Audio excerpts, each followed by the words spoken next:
having practiced and having in law school spent my entire 3 years on specializing on civil rights, what I learned in those 3 years, I kept applying to our own community because, as you said, we are so divisive, but we have incredible racism.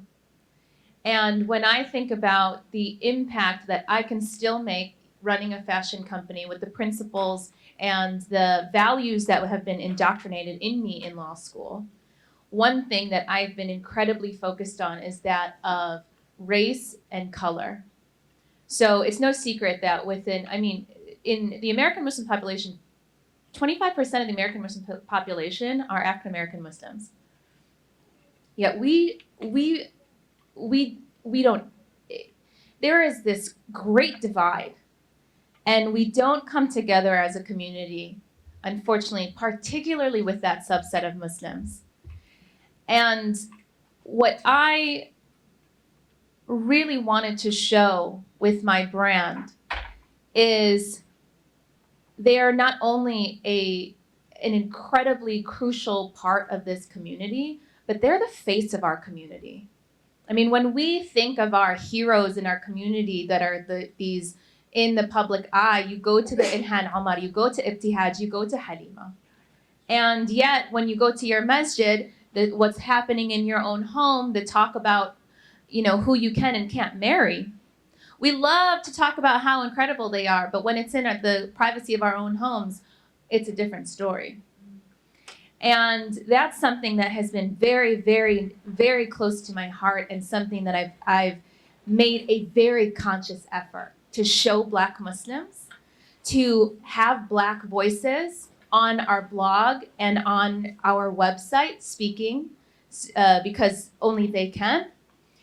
And something I've noticed is very interesting is, so and this kind of goes to like the colorism within our community, because we're all guilty of this. Arab, Southeast Asian especially, y'all will be killing it with this whitening cream stuff. But like Arabs too, there's definite colorism within our communities, is showing and celebrating the diversity of skin color. So every single hijab that we photograph on our website, we show in 3 different colors: light, medium, and dark. And I'm not talking dark that's like a shade darker than me. I mean like dark. And you know what's funny is on my social, if I'll share a photo of a dark-skinned woman, it will not get that much engagement, because we are inherently racist, period. And it's a real sickness. And is that going to stop me from posting those women? No, I'm going to do it more, because y'all need to get used to seeing it. And until we're used to seeing it and accepting and not turning away and seeing that as beautiful, just recently, I was with an older woman in the community, and I was flipping through different screenshots I had taken of fashion that I was inspired by. And she said, "Let me see what you're looking at." And she goes, "Why do they have all these Black models?" Like, I couldn't believe, my husband knows me. I was like, oh, okay, I was about to lose it. And then I just said, because they're beautiful, that's why. And I can cry talking about it, because this is my life.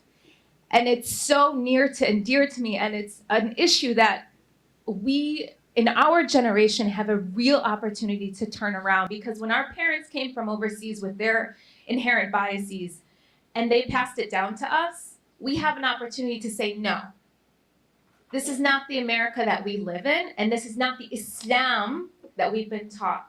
We know better than this. And so taking that cultural